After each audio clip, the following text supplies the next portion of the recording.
അപ്പൊ സിനിമയിൽ മാത്രമേ നിങ്ങൾ അഡ്ജസ്റ്റ്മെന്റ് ചെയ്ത് എന്തിനാ നിങ്ങൾ ഈ സിനിമാക്കാരെ ഇങ്ങനെ തേജോവധം ചെയ്യുന്നത്? ഡിവോഴ്സ് ആയിരുന്നു. ആ സമയത്താണ് എനിക്ക് ഏറ്റവും കൂടുതൽ വേദന.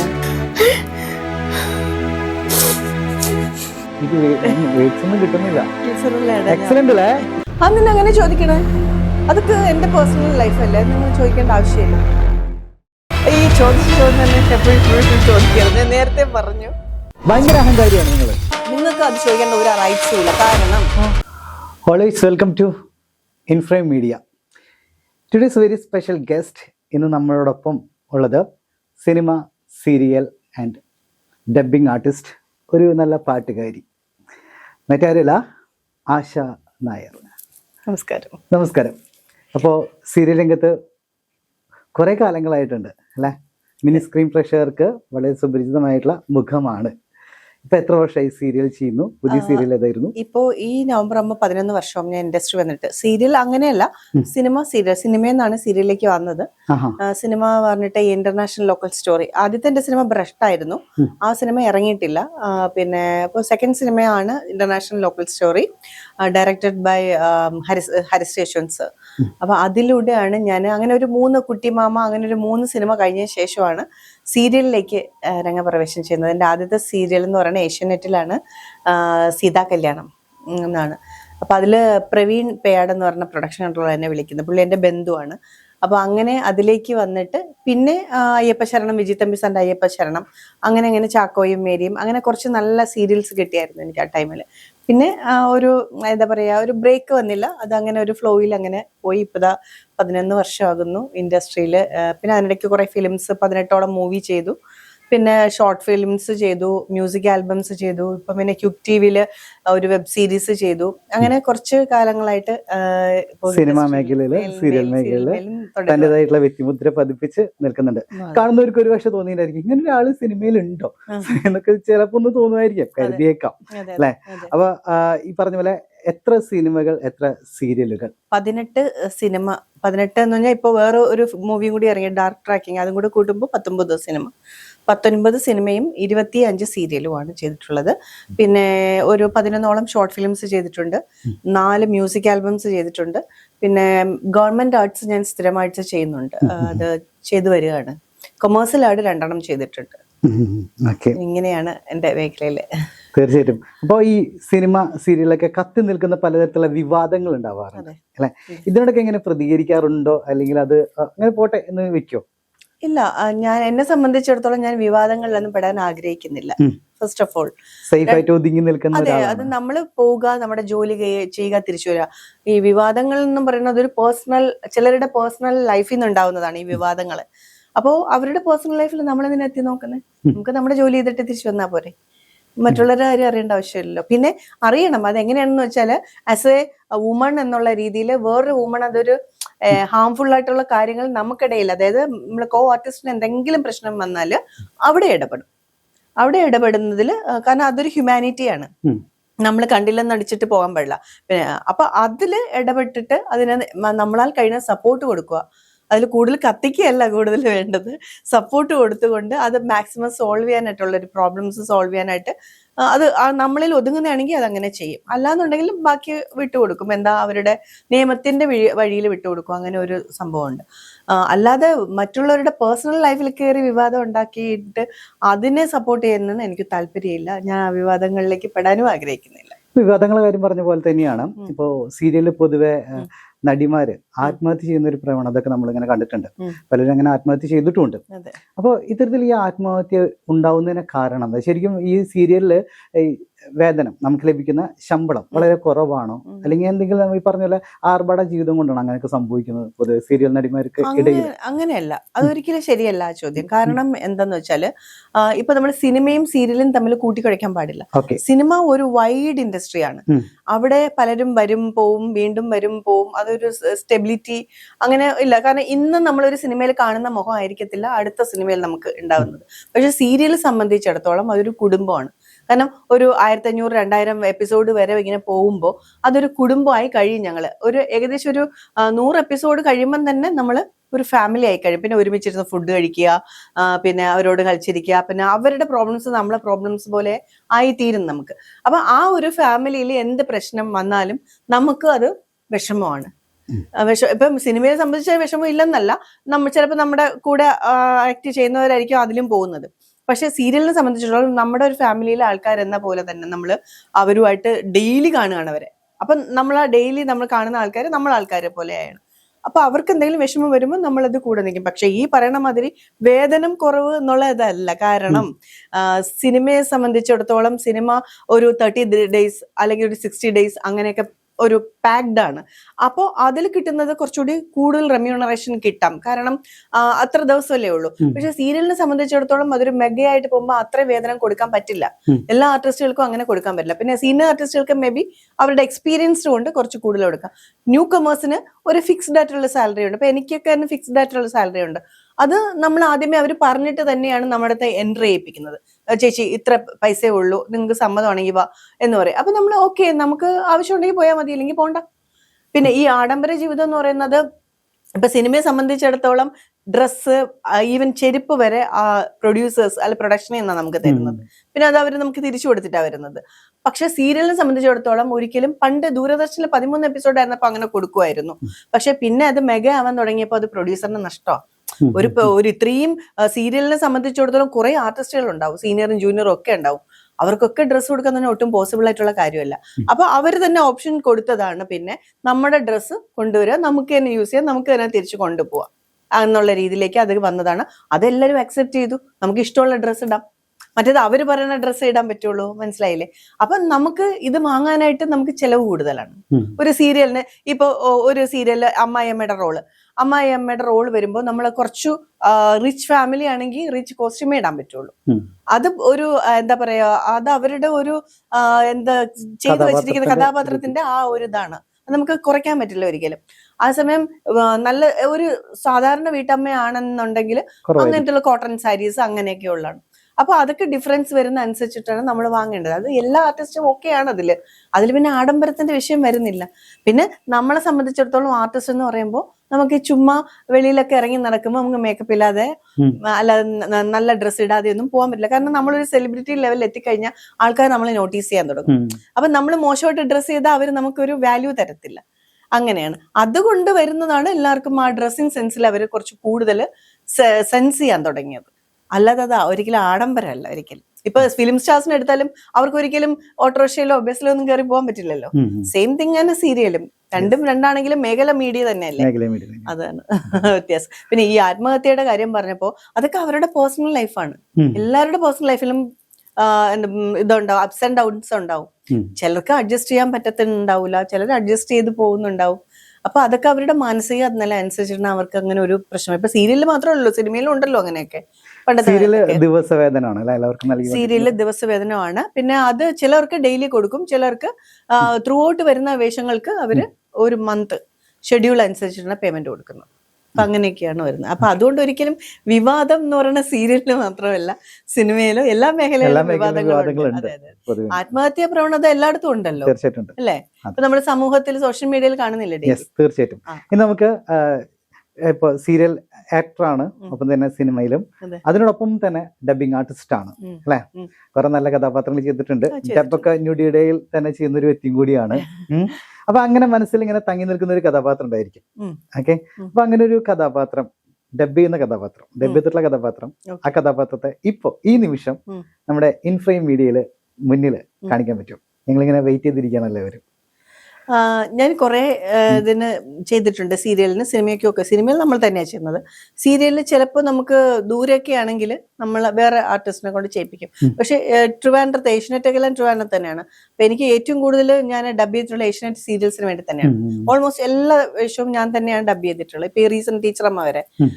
പിന്നെ കന്യാദാനം വരുമ്പോൾ അവിടെ നമ്മൾ ചെയ്തു വെച്ചിരിക്കുന്ന, ഇപ്പൊ ഡബിങ് ആർട്ടിസ്റ്റിനെ അല്ലെങ്കിൽ ഡബിങ്ങിനെ സംബന്ധിച്ചിടത്തോളം ഒരു കാര്യം എന്ന് പറഞ്ഞാൽ, നമ്മൾ എത്ര പെർഫോം ചെയ്താലും ഡബിങ്ങിൽ വരുമ്പോൾ സ്ലോ ഡൗൺ ആയി പോയി കഴിഞ്ഞാൽ ക്യാരക്ടർ പിന്നെ പോവും, ക്യാരക്ടറിന്റെ ഡെപ്ത് പോവും. അപ്പൊ ഞാൻ ചെയ്തു വെച്ചൊരു ക്യാരക്ടർ അതിന്റെ സ്ട്രെങ്ത് ആണെന്നും എല്ലാം എനിക്കറിയാം. പക്ഷെ അത് ഡബിങ് ആർട്ടിസ്റ്റ് മനസ്സിലാക്കിക്കൊള്ളണമെന്നില്ല. അപ്പൊ അവര് വന്നിട്ട് ആ ഒരു മൈലേജ് ഉണ്ടല്ലോ, ആ മൈലേജ് അല്ലെങ്കിൽ ആ മീറ്റർ കറക്റ്റ് ആയിട്ട് കൊടുത്തില്ല എന്നുണ്ടെങ്കിൽ നമ്മൾ അവിടെ വീക്കായി പോകും നമ്മുടെ പെർഫോമൻസ്. അങ്ങനെ എനിക്ക് കുറെ ഇത് വിഷമങ്ങൾ വന്നിട്ടുണ്ട്. അത് കന്യാദാനം സീരിയൽ ഞാൻ ചെയ്യുമ്പോൾ കന്യാദാനത്തിൽ ഞാനല്ല ഡബിങ് ചെയ്യുന്നത്, വേറൊരു കുട്ടിയാണ് ഡബിങ് ചെയ്തത്. അപ്പൊ അങ്ങനെ രണ്ടുപേരും മാറി മാറിയൊക്കെ എന്തൊക്കെ വന്നിട്ടുണ്ട്. അപ്പൊ ഞാനിങ്ങനെ സീരിയൽസിന്റെ കുറെ പാർട്ടൊക്കെ ഞങ്ങളുടെ മെയിൻ പാർട്ടൊക്കെ എടുത്ത് കാണും. അങ്ങനെ ഒരു പാർട്ട് കാണുന്ന സമയത്ത് ഭയങ്കര ഇമോഷണൽ ആയിട്ട് ഞാനും എൻ്റെ മരുമോളും തമ്മിലുള്ള ഒരു സംഭാഷണമുണ്ട്. മോന്റെ പീഡനങ്ങൾ സഹിക്കാൻ വയ്യാതെ മരുമോള് പിണങ്ങി പോയിട്ട് പിന്നെ തിരിച്ച് അവരുടെ വല്ലാത്തൊരു വിഷമാവസ്ഥയിൽ ആ കുട്ടി ഇരിക്കുമ്പോൾ ഞാൻ ചെന്ന് അവളോട് മോന് വേണ്ടിയിട്ട് സംസാരിക്കുന്നത്, എൻ്റെ മോനെ ഉപേക്ഷിച്ച് പോകരുത്, അവൻ നിന്നെക്കുറിച്ച് ചോദിക്കും എന്നുള്ള രീതിയിൽ ഞാൻ അവനോട് അവന് വേണ്ടി സംസാരിക്കുന്നത് ഭയങ്കര കണക്ഷൻ അതിനുള്ള. എല്ലാരും പറഞ്ഞു അങ്ങനെയാണെങ്കിൽ ആരെങ്കിലും നമുക്ക് ജസ്റ്റ് ഒന്ന് ഡബ് ചെയ്യുന്ന രീതിയിൽ അഭിനയിച്ച് കാണിക്കാൻ പറ്റും. അപ്പൊ അതില് വന്നപ്പോ സീരിയൽ വന്നപ്പോ ഞാൻ ഭയങ്കരമായിട്ട് ഡള്ളായി. കാരണം എന്ന് വെച്ചാല് ഡെസ്പായി പോയി. കാരണം എന്ന് വെച്ചാല് ഭയങ്കര വീക്കായി പോയി, ഡബിങ് വീക്കായി പോയി. അതേസമയം ഞാനാണ് അതെനിക്ക് ചെയ്തിരുന്നെങ്കിൽ എനിക്ക് അവിടെ കൊടുത്ത സെയിം ഇവിടെ കൊടുക്കാൻ പറ്റുമായിരുന്നു.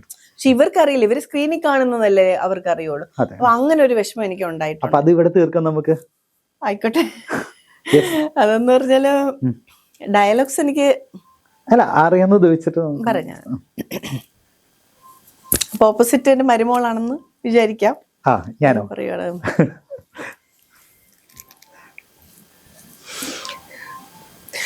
മോളെ നിനക്ക് വിനയനോട് ഇപ്പോഴും ദേഷ്യമാണ് മോളെ.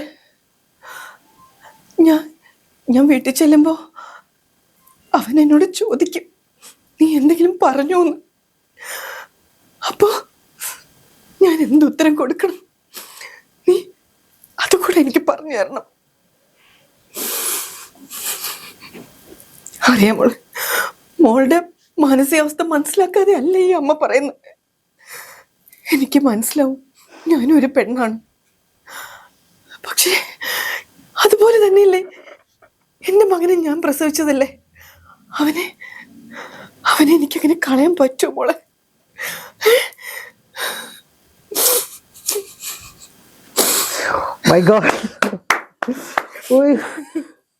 ഗ്ലിസറിൻ ഇല്ലാണ്ട് ഡബ് ചെയ്യുന്നത് ഇങ്ങനെ അഭിനയിച്ച് കാണിച്ചിട്ട് ഞാൻ ഗ്ലിസറിൻ ഇല്ലാതെയാണ് ഞാൻ എപ്പോഴും 10-11 വർഷമായിട്ട്. എന്താ പറയണ്ടെന്ന് എനിക്ക് വേർഡ്സ് ഒന്നും കിട്ടുന്നില്ല. ഗ്ലിസറിനിലാണ്. എക്സലന്റ് അല്ലേ? ശരിക്കും ഞങ്ങളെങ്ങനെ ഞെട്ടിപ്പോയിട്ടോ. അങ്ങനെയൊന്നുമില്ല, എനിക്ക് ഭയങ്കര ഇത്. കാരണം ഞാനിപ്പോ എൻ്റെ ഒരു മകൻ എന്നുള്ള രീതിയിൽ ഞാൻ ചെയ്യുമ്പോ അവിടെ എൻ്റെ മകനെ തന്നെയാണ് ഞാൻ ആ പ്ലേസിൽ കാണുന്നത്. കാരണം കുറെ ദിവസം സീരിയൽ ഒക്കെ പോയിട്ട് വിട്ടു നിൽക്കുകയൊക്കെ ചെയ്യുമ്പോ എനിക്ക് അവനെ മിസ് ചെയ്യും. അത് തന്നെ ഞാൻ ഇവിടെ കൊടുക്കുന്നത്. ശരിക്കും എനിക്ക് പോലും കണ്ടു നിറഞ്ഞു പോയി. ശരിക്കും അപ്പൊ അഭിനയിക്കുമ്പോ എന്തായിരിക്കും അതിന്റെ ഒരു പവർഫുൾ? ഗ്ലിസറിൻ ഞാൻ യൂസ് ചെയ്യാറില്ല, കാരണം എനിക്ക് അത് പറ്റാഞ്ഞിട്ടാണ്. ഞാൻ ഒരു പ്രാവശ്യം ഫസ്റ്റ് ടൈം ഗ്ലിസറിൻ ഇട്ടപ്പോ എന്റെ കണ്ണിന് കുറച്ച് ചൊറിച്ചിലൊക്കെ വന്നു. പിന്നെ ഞാൻ വിചാരിച്ചു എന്തിനാ ഗ്ലിസറിൻ, നമ്മുടെ എക്സ്പീരിയൻസ് ഇഷ്ടംപോലെ കിടക്കല്ലേ അനുഭവങ്ങൾ. അത് ഞാൻ ഇങ്ങനെ ഓർക്കും, ഞാൻ കുറെയൊക്കെ ഓർക്കും. എന്റെ മോൻ മിസ്സേ ഈ സ്ഥാനത്ത് വെച്ചിട്ട് അങ്ങനെയൊക്കെ ഞാൻ ഓർത്തിട്ട് അങ്ങനെയാണ് എനിക്ക് ഓട്ടോമാറ്റിക്കലി വരും. അങ്ങനെ ഒരു എക്സലന്റ് ആക്ടിങ് നമ്മൾ കണ്ടു. ഇനിയിപ്പോ എന്തായാലും ഈ ഒരു എന്താ പറയാ, ഈ ഒരു സങ്കടം മാറ്റാൻ നമുക്കൊരു പാട്ടൊക്കെ പാടിയല്ലോ, ഒന്ന് എൻജോയ് ചെയ്താലോ? തീർച്ചയായിട്ടും. പാട്ട് എനിക്ക് ഇഷ്ടം, കേൾക്കാൻ ഇഷ്ടം, പാടാൻ ഇഷ്ടം. പക്ഷെ അത് എന്റെ ഒരു ബെഡ്റൂമിൽ തന്നെ. ആയിക്കോട്ടെ, എന്തായാലും ഇപ്പൊ തൽക്കാലത്തേക്ക് നമ്മൾ നമ്മുടെ സ്റ്റുഡിയോയിൽ മാത്രമാണ് ഇപ്പൊ നിൽക്കുന്നത്. അപ്പൊ അതുകൊണ്ട് ചെറിയൊരു പാട്ട് ഏതെങ്കിലും പഴയതോ? എനിക്ക് പഴയ പാട്ടുകളോടാണ് കൂടുതൽ ഇഷ്ടം. ഇപ്പോഴത്തെ പാട്ട് ഇഷ്ടമില്ലെന്നല്ല, ഇഷ്ടമാണ്. മെലഡീസ് കൂടുതൽ ഇഷ്ടം. വയലാറിന്റെ ആ ടൈമിലുള്ള, ഞങ്ങളൊക്കെ ആ ഒരു 80s 70s ആൾക്കാരല്ലേ, അപ്പൊ അതൊക്കെ എനിക്ക് ഇഷ്ടം. അപ്പൊ ഏതെങ്കിലും ഒരു ചെറിയ പാട്ട് പാടണോ? തീർച്ചയായിട്ടും. ഞങ്ങളിങ്ങനെ കാതോർത്തിരിക്കുകയാണ്. പ്രേക്ഷകർക്കും ഒരു പക്ഷെ താല്പര്യം ഉണ്ടായിരിക്കും. ഈ ഒരു ആക്ടൊക്കെ കണ്ടു കഴിയുമ്പോ തീർച്ചയായിട്ടും ഇങ്ങനെ ഒരു പാട്ട് പ്രതീക്ഷിക്കും. മനത്തെ മഴമുകിൽ മാലകളെ ചെലുത്ത മടപ്പിറാവുകളെ തുളുനാടൻ കളരിയിൽ പോയി വരാമോ എൻ്റെ കുറിമാനം കൊണ്ടു നീ നൽകാമോ? മതി. വളരെയധികം മനോഹരമായിരിക്കുന്നു. അയ്യോ അത്രയൊന്നുമില്ല. ഇഷ്ടമാണ് പാടാനായിട്ട്, പക്ഷെ പേടിയാണ്. നമുക്ക് ഇങ്ങനെ പബ്ലിക്കലി പാടാൻ പേടിയാ. ഓക്കെ, അപ്പൊ എന്തായാലും ഇനി പുതിയ സിനിമ ഇപ്പോ ചെയ്തുകൊണ്ടിരിക്കുകയാണോ അതല്ലെങ്കിൽ സിനിമ പുതിയ സിനിമ ചെയ്തു, 2 സിനിമ റിലീസായി, ഒന്ന് ഇനിയും. ഇനിയും അത് ഇനിയില് release അമ്മ ആയി. കഥാപാത്രമാണ് അതെ ചെയ്തത് അതെ, അതില് ഒരു ഇമോഷൻ സീൻസ് ഉണ്ട് മോന്റെ അടുത്ത്. ഈ അമ്മ കഥാപാത്രങ്ങൾ ചെയ്തിട്ട് മടുത്തോ? ഇല്ല, ഒരിക്കലും ഇല്ല. കാരണം ഒരു ആർട്ടിസ്റ്റിനെ സംബന്ധിച്ചിടത്തോളം അമ്മയായാലും അമ്മൂമ്മയായാലും ഉം. അവിടെ നമ്മുടെ കഥാപാത്രമാണ് നമുക്ക് വലുത്. നമ്മൾ ആരും അല്ല വലുത്, കഥാപാത്രമാണ് വലുത്. ഈ കഥാപാത്രത്തിനെ എത്രത്തോളം നമ്മൾ പെർഫോം ചെയ്ത് വലുതാക്കാൻ പറ്റുമോ അത്രത്തോളം നമ്മുടെ എന്താ ഐഡന്റിറ്റി കൂടും. മീൻസ് ഇപ്പൊ നമ്മളെ സംബന്ധിച്ചിടത്തോളം ഇപ്പൊ പ്രേം നസീർ സാറിന്റെ ആ കാലഘട്ടത്തിൽ കവീർ പൊന്നമ്മ, ആറന്മുള പൊന്നമ്മ, നസീർ സാറിനെക്കാളും ഏജ് കുറവാ അവര്, എന്നിട്ടും അവര് ഒരു അമ്മ കാറ്റഗറിയിലാ വന്നത്. അതുകൊണ്ട് അവർക്ക് നിലനിൽപ്പുണ്ടായി. അവര് ഈ കാലഘട്ടത്തിൽ ആൾക്കാരോടത്ത് കൂടി അവർക്ക് അഭിനയിക്കാൻ പറ്റി. അപ്പൊ അമ്മ ക്യാരക്ടറിനുള്ളൊരു പ്രത്യേകത അതാണ്. നമുക്ക് ഏത് കാലഘട്ടത്തിലും നമുക്ക് വർക്ക് ഉണ്ടാവും, പലരെ കൂടി അഭിനയിക്കാൻ പറ്റും. അങ്ങനെയാണ്. നായിക ആയിക്കഴിഞ്ഞാൽ ഒരു സമയമാകുമ്പോൾ ഔട്ടാവും. പിന്നെ വേറെ സപ്പോർട്ടിങ് ആയാലും അങ്ങനെ തന്നെയാണ്. പക്ഷെ അമ്മ എന്ന് പറയുന്നത് ഒരു പ്രത്യേകതയാണ്. അത് വില്ലത്തി റോളിനോട് എങ്ങനെയാ താല്പര്യം? താല്പര്യം, എനിക്ക് വില്ലത്തി ഇഷ്ടമാണ്. കോമഡി ഭയങ്കര ഇഷ്ടമാണ് കോമഡി ചെയ്യാനായിട്ട്. പക്ഷെ കോമഡി ചെയ്യാൻ പേടിയില്ല അപ്പൊ? ഒരു പേടിയില്ല, ഒരു പേടിയില്ല കോമഡി ചെയ്യാൻ. അത് ഇപ്പൊ ഞാൻ ഫോളോ ചെയ്യുന്നത് സുകുമാരി. എന്റെ ഒരു റോൾ മോഡൽ എന്ന് പറഞ്ഞാൽ എനിക്ക് 2 പേര്. ഒന്ന് വിദ്യാമ്മ എന്റെ, ഞാനത് പറയാനിരിക്കായിരുന്നു. വിദ്യാമ്മയുടെ ചെറിയൊരു ഫേസ് കട്ടും അതുപോലെ തന്നെ വിദ്യാമ്മയുടെ പോലെ ഉണ്ട് എന്നൊക്കെ ഞാനിപ്പോ പറയുമ്പോ പ്രേക്ഷകർ പറയാം അവന്റെ കണ്ണെന്താ കണ്ടുകൂടെ എന്ന് ചോദിക്കായിരിക്കും. പക്ഷെ എന്നാൽ പോലും ഇല്ല, അങ്ങനെയല്ല. എങ്ങനെയാണ് വിദ്യാമ്മനായിട്ട്? വിദ്യാമ്മ ഞാൻ കണ്ടിട്ടൊന്നുമില്ല. എനിക്ക് കാണണമെന്ന് ഒരുപാട് ആഗ്രഹം ഉണ്ടായിരുന്നു. അപ്പൊ ഞാൻ മോനെ പ്രഗ്നന്റ് ആയിരുന്നപ്പോ 2006 സിനിമയിലെ ഏറ്റവും വലിയ സൗന്ദര്യം സങ്കല്പം വിദ്യാമ്മയാണ്. അപ്പൊ ഞാന് വിദ്യാമ്മയോട് എനിക്ക് കണക്ഷൻ ഉള്ളതെന്ന് പറഞ്ഞാല് എന്റെ അമ്മയും വിദ്യാമ്മയും ഒരേ നാളാണ്, മൂലം നക്ഷത്രം. രണ്ടുപേരും ഒരേ ഡേറ്റ് ഓഫ് ബർത്ത് ആണ്. അപ്പൊ ഒരേ ഏജ് ആണ് രണ്ടുപേരും. ദിവസങ്ങൾക്ക് വ്യത്യാസമേ ഉള്ളൂ അവര് തമ്മില്. അപ്പൊ ഇത് അമ്മ എപ്പോഴും എന്നോട് പറയുമായിരുന്നു, അമ്മ ഇങ്ങനെ പുതുമുഖം വിദ്യ എന്ന് പറഞ്ഞ ആളുണ്ട്, അമ്മ സ്കൂളിൽ പഠിക്കുമ്പോൾ വന്നിരുന്നു. അപ്പൊ ഞാൻ ആ കാലഘട്ടത്തിൽ തൊട്ട് വിദ്യാമ്മയുടെ ഒത്തിരി സിനിമകൾ ഞങ്ങൾ കാണുമായിരുന്നു. ഞാൻ കാണുമായിരുന്നു. പണ്ടത്തെ ജയൻ സാറിന്റെ സിനിമയിലൊക്കെ സ്ഥിരം വിദ്യാമ്മയാണല്ലോ ആ സാന്നിധ്യം, കാണുമായിരുന്നു. അങ്ങനെ കണ്ട് കണ്ട് കണ്ട് എനിക്ക് ഭയങ്കര ഒരു ആരാധനയായി. ഇപ്പോഴും ആരാധന വിട്ടിട്ടില്ല. ഇപ്പോഴും ഞാൻ അമ്മ മരിക്കുന്ന സമയത്ത് എനിക്ക് പോയി കാണണമെന്ന് ആഗ്രഹമുണ്ട്. പക്ഷെ ഞാൻ പ്രഗ്നന്റ് ആയിരുന്ന സമയം കൊണ്ട് പോകാൻ പറ്റിയില്ല എനിക്ക്. പക്ഷെ അത് കഴിഞ്ഞിട്ടും എന്തോ എനിക്കൊരു ആക്ടിങ്ങിലും എല്ലാം ആ വിദ്യാമ്മയാണ് ഞാൻ ആ സമയത്ത് മനസ്സിൽ കാണുന്നത്. ഇപ്പൊ അമ്മ മരിച്ചു ഇത്രയും വർഷമായെങ്കിലും എല്ലാ അമ്മയുടെ ആ ഓർമ്മ ദിനത്തിന് ഞാൻ പോയി തിലകോമം കഴിപ്പിക്കും. എന്റെ ആരും ചോദിച്ചാൽ എന്റെ ആരുമല്ല, പക്ഷെ എന്തോ ഒരു സോൾ കണക്ഷൻ ഞങ്ങൾ തമ്മിൽ ഉണ്ട് എന്നുള്ളത് എനിക്ക് നല്ല ബോധ്യമുണ്ട്. കാരണം ഞാൻ ആക്ടിങ്ങിൽ നിൽക്കുമ്പോൾ എനിക്ക് പെട്ടെന്ന് കേറി വരും. പലരും പറഞ്ഞിട്ടുണ്ട് ഞാൻ അഭിനയിക്കുന്നത് കാണുമ്പോ, പലരും പറഞ്ഞിട്ടുണ്ട് ഞാൻ വിദ്യാമ്മ അഭിനയിക്കുന്ന ആ ഒരു ഇത് എവിടെയൊക്കെയോ ഉണ്ട് എന്ന് പറഞ്ഞിട്ടുണ്ട്. മുഴുവനായിട്ടില്ല, അങ്ങനെ ഉണ്ട് എന്ന് പറഞ്ഞിട്ടുണ്ട്. അപ്പം എനിക്ക് എന്തോ ഒരു സോൾ കണക്ഷൻ ഞങ്ങൾ തമ്മിൽ ഉണ്ട് കഴിഞ്ഞ ജന്മത്തില്. അങ്ങനെ എന്തോ ഉണ്ട്. അമ്മയെ ഭയങ്കര ഇഷ്ടം എനിക്ക്. പിന്നെ അടുത്ത സുകുമാരി അമ്മയാണ് എന്റെ റോൾ മോഡൽ അഭിനയത്തില്. കാരണം അമ്മ ചെയ്തു വെച്ചിരിക്കുന്ന റോൾസ് എന്ന് പറഞ്ഞാൽ ഒരാൾക്കും ചെയ്യാൻ പറ്റാത്ത, എന്ത് ചെയ്തില്ല അങ്ങനെ ചോദിക്കണം. അപ്പൊ എനിക്ക് അമ്മയെ പോലെ ആവണം, പല ക്യാരക്ടറുകളും ചെയ്യാൻ പറ്റണം എന്നുള്ള ഒരു ക്യാരക്ടർ സ്റ്റിക്ക് ഓൺ ചെയ്ത് ചെയ്യണ്ട, അത് പറ്റത്തില്ല. എന്ത് റോളാണെങ്കിലും ഇപ്പൊ മുത്തശ്ശിയുടെ റോള് വന്നാലും ഞാൻ ഓക്കെയാണ്, എനിക്കൊരു പ്രോബ്ലം ഇല്ല. ഷോർട്ട് ഫിലിംസിൽ അഭിനയിച്ചിട്ടുണ്ട്. ഏതായിരുന്നു? ഷോർട്ട് ഫിലിംസ് കുറെ ചെയ്തിട്ടുണ്ട്. ഇപ്പം ഏതെന്ന് ഓർത്തെടുക്കാൻ പറ്റില്ല, പക്ഷെ ഒരുപാട് ഷോർട്ട് ഫിലിംസ് ഞാൻ ചെയ്തിട്ടുണ്ട്. അതിലെനിക്ക് ഏറ്റവും ഇഷ്ടപ്പെട്ടത് തെച്ചിപ്പൂ സമിതി എന്ന് പറഞ്ഞിട്ട് നമ്മുടെ വർക്കല ജയൻ ചേട്ടനുമായിട്ട് ചേർന്നിട്ടുള്ള ഒരു ഫിലിം, ഒരു ഷോർട്ട് ഫിലിം. അത് വെച്ചാൽ മനോഹരമായിട്ടുള്ള ഒരു ഷോർട്ട് ഫിലിമാണ്. അതിന്റെ ഡയറക്ടർ അരുണെന്നോ എന്താ പേരെന്നോ, നല്ലൊരു ഷോർട്ട് ഫിലിം. അത് എപ്പോഴും എന്റെ മൈൻഡിൽ ഇരിക്കും. അങ്ങനെ പ്രായം എത്ര കഴിഞ്ഞാലും നമ്മൾക്ക് പ്രണയം എന്ന് പറയുന്ന സംഭവം, കാതൽ പുനിതമാനത് അല്ലെ, എങ്ങനെയാണ് പ്രണയം ഇപ്പോഴും മനസ്സിൽ കൊണ്ടെടുക്കുന്ന ഒരു വ്യക്തിയാണോ? പ്രണയം എന്ന് പറഞ്ഞാൽ ഇപ്പൊ നമുക്കൊരു വ്യക്തിയോട് മാത്രമല്ലല്ലോ, ദൈവത്തിനെ ഗുരുവായൂരപ്പനെ പ്രണയിക്കാം, പ്രകൃതിയെ പ്രണയിക്കാം. ഭക്തിയാണോ? ഭക്തിയാണ്. ഈ ദൈവവിശ്വാസം എന്ന് പറഞ്ഞു കഴിഞ്ഞാൽ പൊതുവെ അന്ധവിശ്വാസം എന്നാണ് പൊതുവെ പറയപ്പെടാറുള്ളത്. ഒരിക്കലും അല്ല. ദൈവവിശ്വാസം ഞാൻ പറയില്ല, പ്രപഞ്ചം എന്ന് പറഞ്ഞ ഒരു ശക്തി, ആ ശക്തി നിലനിൽക്കുന്നു. അതിനെ നമ്മൾ പല പല പേരിട്ട് വിളിക്കുന്നു. പക്ഷെ നമ്മുടെ സംസ്കാരം, നമ്മളെ വളർത്തിയ സംസ്കാരം, നമ്മൾ വളർന്ന സംസ്കാരം, ഇതെല്ലാം വെച്ചിട്ട് നമ്മുടെ പണ്ടത്തെ തറവാടുകളിൽ ഇന്ന ദേവതാ സങ്കല്പങ്ങളുണ്ട്. അത് നമ്മള് വളരുന്നതനുസരിച്ച് നമ്മുടെ ഉള്ളിലും വളരും. ഗുരുവായൂരപ്പനോട് പ്രണയമാണ്. തീർച്ചയായിട്ടും അങ്ങനെ പല സ്ത്രീകൾക്കും ഗുരുവായൂരപ്പനോട് പ്രണയമാണ്. എങ്ങനെയാണ് സിനിമ ആരെങ്കിലോടും വല്ലാത്തൊരു ഇഷ്ടം തോന്നിയിട്ടുണ്ടോ? അല്ലെങ്കിൽ ഏതെങ്കിലും ഒരു ഇപ്പോഴത്തെ യുവ താരങ്ങളോട് വല്ലാത്ത ഇഷ്ടം തോന്നിയിട്ടുള്ള ഏതെങ്കിലും നടന്മാരുണ്ടോ? ഇഷ്ടം. അപ്പൊ അങ്ങനെ നിങ്ങൾക്ക് തോന്നാല്ലേ? പിന്നെ ആർക്കാ തോന്നാത്ത? മനുഷ്യരല്ലേ തോന്നാതെ. ഓക്കെ. അപ്പൊ അങ്ങനെയാണെങ്കിൽ യുവതാരങ്ങളോട് ആരോടായിരിക്കും ഇഷ്ടം? അങ്ങനെ പ്രണയം എന്നൊന്നും പറയാൻ പറ്റില്ല, ഏയ് അങ്ങനെ ഞാൻ പ്രണയമല്ല, ചോദിക്കുന്നില്ല. ഒരു ക്രഷാണ്. ഒരു ക്രഷ്. ആ ക്രഷ് എനിക്ക് തോന്നിയിട്ടുള്ളത് യുവതാരങ്ങൾ. ടൊവിനോ എനിക്ക് ഭയങ്കര ഇഷ്ടമാണ്. ആ, okay. ടൊവിനോ ഭയങ്കര ഇഷ്ടം എനിക്ക്. അതുപോലെ ആസിഫ് അലി ആഹാ, nice. ഒരുപാട് ഇഷ്ടം ആസിഫ് അലി. പിന്നെ ഉണ്ണിമുന്തനോടെന്ന് പറഞ്ഞാല് പിന്നെ അങ്ങനെ വേറൊന്നും അല്ല, ഒരു ക്രഷ് അല്ല ശരിക്കും പറഞ്ഞ. ഇനിയും എന്ന മൂവിയില് നായകന്റെ ലുക്ക് ഉണ്ണിമുകുന്ദന്റെ പോലെ. അതെ അതെ അതെ അതെ, സനീഷ് മേലെപ്പട്ടൻ ഉണ്ണിയെ പോലെയാണ് കാണാൻ. ഉണ്ണിയെ പോലെ എന്നല്ല, ഒരു ചെറിയ എവിടെയൊക്കെയോ ഛായ ഉണ്ട്, അത്രേ ഉള്ളൂ.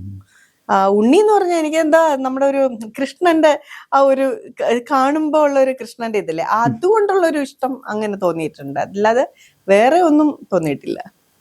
ഓക്കെ, ഈ സിനിമ സീരിയൽ ലൊക്കേഷനിൽ നിന്ന് എപ്പോഴെങ്കിലും മനോവിഷമം കൊണ്ട് ഇറങ്ങിപ്പോരേണ്ട സാഹചര്യം എന്തെങ്കിലും ഉണ്ടായിട്ടുണ്ടോ? എനിക്കിതുവരെ ഉണ്ടായിട്ടില്ല. ചിലപ്പോ ചില സീൻസ് ഒക്കെ കട്ട് ചെയ്ത് സീനില്ലെന്നൊക്കെ പറയുമ്പോൾ വിഷമം തോന്നാറുണ്ട്. അല്ലാതെ ആൾക്കാരിൽ നിന്ന് എനിക്ക് അങ്ങനെ ഒരു മനോവിഷമം ഉണ്ടായിട്ടില്ല ഇന്ന് വരെ. ഈ 11 വർഷത്തിനിടയ്ക്ക് എനിക്ക് അങ്ങനെ ഒരു അനുഭവം എനിക്ക് മോശമായിട്ട് ഒരു ഇടത്തൊന്നും ഉണ്ടായിട്ടില്ല. അത് മേ ബി ദൈവത്തിന്റെ ഒരു അനുഗ്രഹം കൊണ്ടായിരിക്കാം. പലരും പറഞ്ഞു കേട്ടിട്ടുണ്ട് അങ്ങനെ അങ്ങനെ, പക്ഷെ എന്നോട് എല്ലാവരും നല്ല വെൽ ബിഹേവ്ഡ് ആയിരുന്നു.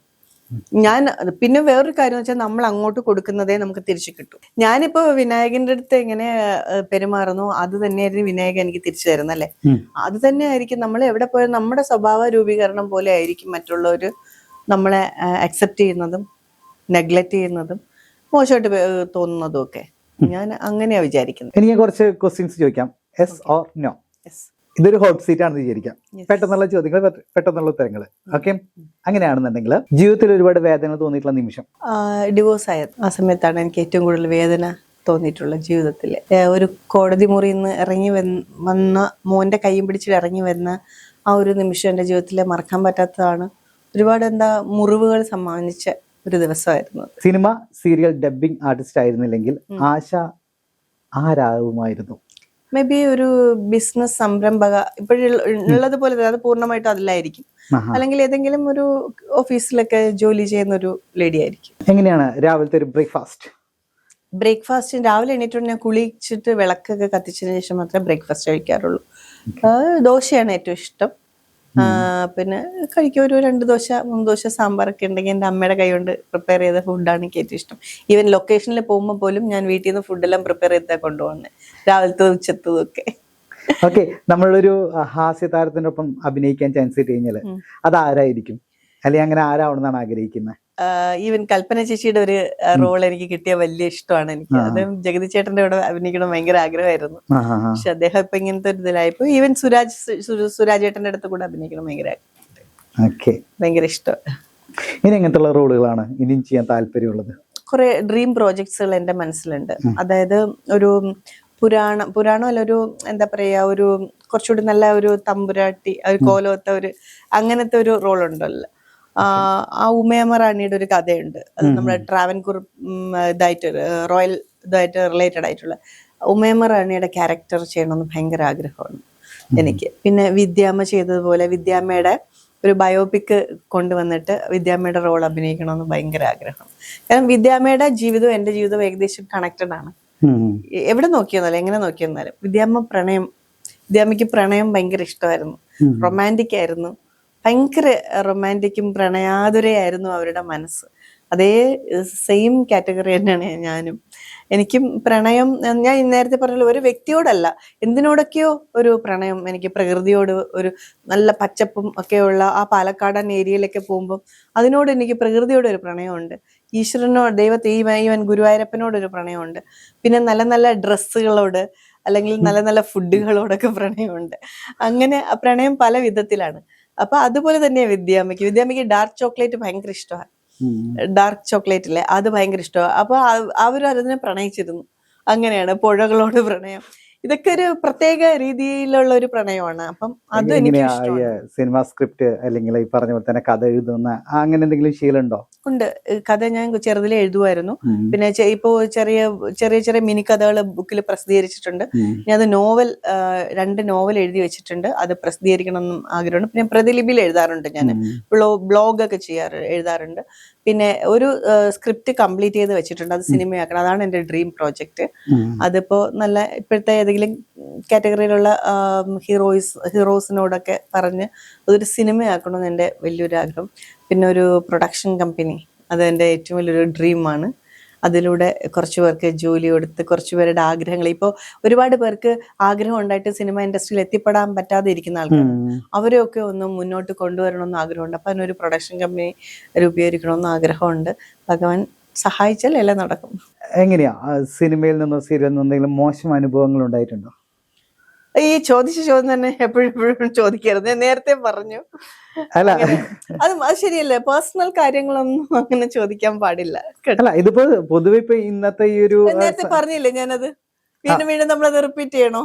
അല്ല, അത് പൊതുവെ എന്ന് പറഞ്ഞാൽ ഇപ്പൊ ടിനി ടോമിന്റെ ഒക്കെ വിഷയങ്ങളൊക്കെ നടന്നുകൊണ്ടിരിക്കുകയാണല്ലോ. അതെ, നടന്നോട്ടെ, അവരുടെ പേഴ്സണൽ കാര്യങ്ങൾ. നമ്മളെന്തിനാ, ഞാനിപ്പോ അമ്മയിലൊന്നും ഇല്ലല്ലോ, അത് അമ്മയുടെ വിഷയങ്ങളല്ല, അത് എനിക്ക് സംസാരിക്കേണ്ട ആവശ്യമില്ലല്ലോ. അപ്പൊ അതുകൊണ്ട് അങ്ങനെയുള്ള കാര്യങ്ങളൊന്നും ഞാൻ പറയില്ല. എനിക്ക് ആരെയും കുറ്റപ്പെടുത്താനോ അല്ലെങ്കിൽ ആരെയും ഇതാണെന്ന് സ്ഥാപിക്കാനോ എനിക്ക് താല്പര്യമില്ല. എല്ലാം ഒന്ന് സംഭവിക്കുന്നത് എന്തിനോ വേണ്ടിയോ സംഭവിക്കുന്ന കാര്യങ്ങളാണ്. അത് അതിന്റെ വഴിക്ക് പോട്ടെ, നമ്മളെന്തിനാ അതിന്റെ പുറകെ നടക്കുന്നത്? നമുക്ക് നമ്മുടെ കാര്യം മാത്രം നോക്കിയാൽ പോരെ. പിന്നെ ഒരു സോഷ്യൽ ഒരു എന്താ പറയാ, ഒരു സോഷ്യൽ ആളെന്നുള്ള രീതിയിൽ നമ്മൾ എല്ലാത്തിലും കാണണം, കേൾക്കണം, ഇടപെടേണ്ടതാണെങ്കിൽ ഇടപെടണം, ഇല്ലെങ്കിൽ ഇടപെടണ്ട. ഏതെങ്കിലും റിലേഷൻഷിപ്പ് സിനിമയിലോ അല്ലെങ്കിൽ പുറത്തോ മെയിൻറ്റെയിൻ ചെയ്യുന്നുണ്ടോ? അതിന് അങ്ങനെ ചോദിക്കണേ, അതൊക്കെ എന്റെ പേഴ്സണൽ ലൈഫല്ലേ, നിങ്ങൾ ചോദിക്കേണ്ട ആവശ്യമില്ല. ഞാൻ നേരത്തെ പറഞ്ഞു, പേഴ്സണൽ ചോദിക്കുമ്പോ അളന്ന് കുറിച്ച് ചോദിക്കണം. ചില കാര്യങ്ങൾ ഇന്റർവ്യൂവിന് വന്നിരിക്കുമ്പോ പ്രേക്ഷകർക്കെല്ലാം അറിയാൻ ആഗ്രഹം ഉണ്ടായി. പ്രേക്ഷകർ അങ്ങനെ പിന്നെ നമ്മുടെ പേഴ്സണൽ ലൈഫ് അങ്ങനെ നമ്മള് ശരി, പേഴ്സണൽ ലൈഫ് നമ്മുടെ ഫാമിലി ലൈഫ് അവർക്ക് അറിയണം. പക്ഷെ നമുക്ക് റിലേഷൻഷിപ്പ് ഉണ്ടോന്ന് അവര് നോക്കും. അവർക്ക് അറിയാൻ ഒരു ആഗ്രഹം ഉണ്ടാവുമല്ലോ, പറയുമല്ലോ, അതിനെന്താ തെറ്റെന്താ? വേണ്ട, എനിക്ക് താല്പര്യമില്ല പറയാൻ. എന്തിനാ ഇങ്ങനെ ചോദിക്കണേ? അത് ചോദിച്ചു തെറ്റല്ലല്ലോ. തെറ്റാണ്, അത് ചോദിക്കാൻ പാടില്ല. അതൊക്കെ നമ്മുടെ പേഴ്സണൽ കാര്യങ്ങൾ, അതൊന്നും ഒരിക്കലും ഇങ്ങനെ ചോദിക്കാൻ പാടില്ല. അതെയോ? അതൊക്കെ നമ്മൾ നമ്മുടെ മൈൻഡിൽ കൊണ്ടു നടക്കുന്ന കാര്യങ്ങളല്ലേ, അത് നിങ്ങളെ അറിയിക്കേണ്ട ആവശ്യമുണ്ടോ? ഇല്ലല്ലോ. നിങ്ങൾ ഫാമിലി ചോദിച്ചു, ഞാൻ അത് പറഞ്ഞു. ബാക്കി എന്റെ ഒഫീഷ്യൽ കാര്യങ്ങൾ ചോദിച്ചു, പ്രൊഫഷണൽ കാര്യങ്ങൾ ചോദിച്ചു, എല്ലാം പറഞ്ഞു. പക്ഷെ എന്റെ ഉള്ളിലിരിക്കുന്ന എനിക്ക് മാത്രം വേണം എന്ന് ഞാൻ ആഗ്രഹിക്കുന്നത് നിങ്ങൾക്ക് ചോദിക്കാൻ പാടില്ല. അത് നിങ്ങൾക്ക് ഒരു റൈറ്റ്സും ഇല്ല ചോദിക്കാനായിട്ട്. ഓക്കെ, ചിലപ്പോ ഞാൻ അഹങ്കാരി എന്ന് പറയായിരിക്കും. ആയിക്കോട്ടെ, കുഴപ്പമില്ല. ഭയങ്കര അഹങ്കാരിയാണ് നിങ്ങള് എന്ന് പറഞ്ഞ? അഹങ്കാരിയാണ്. ഇനി വളരെ പേഴ്സണൽ ആയിട്ട് ഒരു കാര്യം ചോദിച്ചോട്ടെ.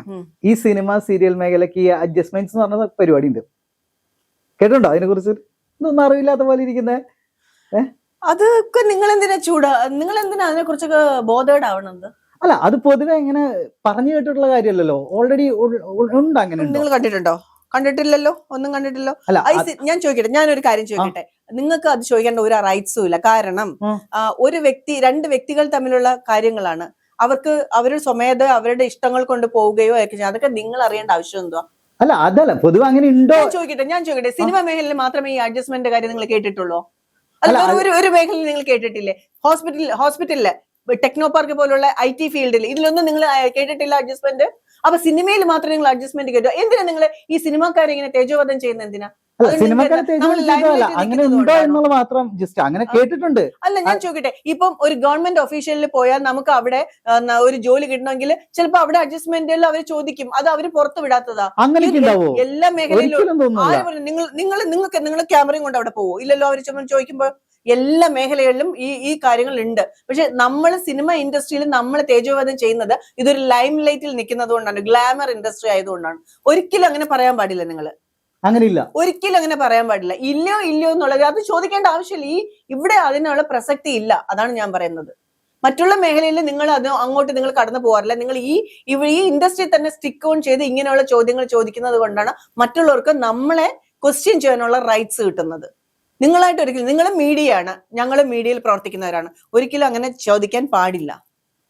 ഇപ്പൊ രണ്ടുപേരും തമ്മിലുള്ള സ്നേഹബന്ധത്തിലൂടെ അവർക്ക് പോകുന്നെങ്കിൽ അത് അവരുടെ ഇഷ്ടമാണ്, പേഴ്സണൽ കാര്യമാണ്. അത് നമ്മൾ എന്തിനാ ചോദ്യം ചെയ്യാൻ പോകുന്നേ? നിങ്ങൾ ഈ ഹോസ്പിറ്റലിൽ പോയി അവിടെ എന്തെല്ലാം നടക്കുന്നു, മറ്റുള്ള ഫീൽഡിൽ എന്തെല്ലാം നടക്കുന്നു, ഇതൊക്കെ നിങ്ങൾക്ക് ക്വസ്റ്റ്യൻ ചെയ്യേണ്ട ഇതില്ലേ? അപ്പൊ നിങ്ങൾ അവിടെ ഒന്നും ചോദിക്കുന്നില്ലല്ലോ. ഈ സിനിമയിൽ മാത്രം എപ്പോഴും അഡ്ജസ്റ്റ്മെന്റ്, പീഡനം, ഇതൊക്കെ എന്തിനാ നിങ്ങൾ ഇതിന് മാത്രം സ്റ്റിക്ക് ഓൺ ചെയ്യണത്? അല്ല, അങ്ങനത്തെ വാർത്തകൾ വരുന്നുണ്ടല്ലോ. വാർത്തകൾ വന്നോട്ടെ, വാർത്തകൾക്ക് അവർക്ക് ഡെയിലി ന്യൂസ് വേണമല്ലോ. അപ്പൊ നിങ്ങൾ ന്യൂസിന് വേണ്ടി ഇപ്പൊ ചോദിക്കുന്നില്ലേ? ഇപ്പൊ നിങ്ങൾ റീച്ചിന് വേണ്ടിയിട്ടല്ലേ ഇതിപ്പോ ഓരോ കാര്യങ്ങൾ ചോദിക്കുന്നത്? അല്ലല്ലോ, ഞങ്ങള് ഓപ്പൺ ആയിട്ട് ഒരു കാര്യം ചോദിച്ചു, ഓപ്പൺ അത്രേ ആയിട്ട് ഉള്ളൂ. നിങ്ങൾ, ഞാൻ ചോദിക്കട്ടെ, ഓപ്പൺ ആയിട്ട് നിങ്ങൾ ചെന്ന് ഹോസ്പിറ്റലിൽ ചോദിക്കും ഇവിടെ അഡ്ജസ്റ്റ്മെന്റ് ഉണ്ടെന്ന്? അടി കിട്ടും. ഗവൺമെന്റ് ഹോസ്പിറ്റൽ, അപ്പൊ അടി കിട്ടും നിങ്ങൾക്ക് ഉറപ്പാണ്. അപ്പൊ ഇവിടെ നിങ്ങളെ ആരും ഒന്നും പറയാത്തത് കൊണ്ടാണ് നിങ്ങൾ ഇവിടെ ഞങ്ങളെ ഇങ്ങനെ ഓരോന്ന് ചോദിച്ചുകൊണ്ടിരിക്കുന്നത്. മനസ്സിലായോ? നിങ്ങൾ വിചാരിക്കുന്ന പോലെ ഒന്നും അല്ല ഇവിടെ, മനസ്സിലായില്ലേ? ഇവിടെയും കഷ്ടപ്പെട്ട് ജോലി ചെയ്യുന്ന ആൾക്കാരാ, ഒരു പറ്റ ആൾക്കാരാ. അവിടെയും അതുപോലെ തന്നെയാണ്. അഭിനേത്രി എന്ന് പറഞ്ഞു കഴിഞ്ഞാൽ അഭിനേത്രിയാണ്. എങ്ങനെയാണോ അഭിനയിക്കേണ്ടതെന്ന് വ്യക്തമായിട്ട് അറിയാം. സിമ്പിളായിട്ട് ചോദിക്കാൻ പറഞ്ഞ ചോദ്യത്തിന് ഇങ്ങനത്തെ ഉത്തരം തന്നെയല്ല വേണ്ടത്. ഇങ്ങനത്തെ ഉത്തരം തന്നെ കിട്ടുള്ളൂ. ഇങ്ങനെ ആവശ്യമില്ലാത്ത കാര്യങ്ങൾ ചോദിച്ചാൽ ഇങ്ങനത്തെ ഉത്തരം തന്നെ കിട്ടുള്ളൂ. പ്രിയ പ്രേക്ഷകരെ, നമ്മളിത് വെറുതെ തമാശക്ക് ചോദിച്ചൊരു ചോദ്യമാണ്. അതായത് ചുമ്മാ ഞങ്ങളൊരു അങ്ങോട്ടും ഇങ്ങോട്ടുള്ളൊരു രസകരമായിട്ടുള്ള ഒരു ബോണ്ടിങ്ങിന് വേണ്ടി ചോദിച്ച ചോദ്യം കേട്ടോ. ഇത് വലിയ വിഷയമാക്കി ആരും എടുക്കരുത്. അപ്പൊ ആശാ നായർ ഇനി ഒരുപാട് നല്ല കഥാപാത്രങ്ങൾ മലയാള സിനിമയിലും ഒപ്പം തന്നെ സീരിയലിലും ഒക്കെ ആയിട്ട് ഇങ്ങനെ ചെയ്തു പോട്ടെ. ഒരുപാട് ഡബിങ്ങുകൾ കിട്ടട്ടെ. നന്നായി പാട്ട് പാടിയിട്ടുണ്ട്, ഞങ്ങള് അഭിനയിപ്പിച്ച് ഞെട്ടിച്ചു. നല്ല നല്ല കഥാപാത്രങ്ങൾ തേടി എത്തട്ടെ എന്ന് ആശംസിച്ചുകൊണ്ട് താങ്ക് യു സോ മച്ച്. ഞങ്ങളുടെ ഇത്രയും സഹകരിച്ചതിന് വളരെ നന്ദി. Thank you so much. Inframe മീഡിയയുടെ ഇങ്ങനെ ഒരു ഇന്റർവ്യൂവിന് എന്നെ ഇവിടെ ക്ഷണിച്ച സൂരജിനും ബാക്കി എൻ്റെ ക്രൂ മെമ്പേഴ്സിനും വിനായകനും എല്ലാവർക്കും എൻ്റെ വളരെയധികം നന്ദി. നമ്മൾ കുറെ ക്വസ്റ്റ്യൻസ് അങ്ങോട്ടും ഇങ്ങോട്ടും കുറച്ച് ചൂടാൻ വേണ്ടിയൊക്കെ വന്നു. അത് ജസ്റ്റ് നമ്മുടെ ഒരു ടോക്കിന് വേണ്ടിയിട്ടാണ്, അതാരും മനസ്സിലാക്കരുത്. ഓക്കെ. അപ്പൊ എനിവേ എല്ലാവരും ഈ കണ്ടുകൊണ്ടിരിക്കുന്ന എല്ലാ പ്രേക്ഷകരും ഇനിയും എനിക്ക് തന്ന സപ്പോർട്ട് ഇനിയും തരണം. പിന്നെ നമ്മുടെ ചാനലിനെ കുറച്ചുകൂടി നിങ്ങൾ സബ്സ്ക്രിപ്ഷൻ കിട്ടണം. അതിനെല്ലാം നല്ല രീതിയിൽ പോട്ടെ എന്ന് ഞാൻ ആശംസിക്കുന്നു. നന്ദി, നമസ്കാരം. Thank you. Thank you.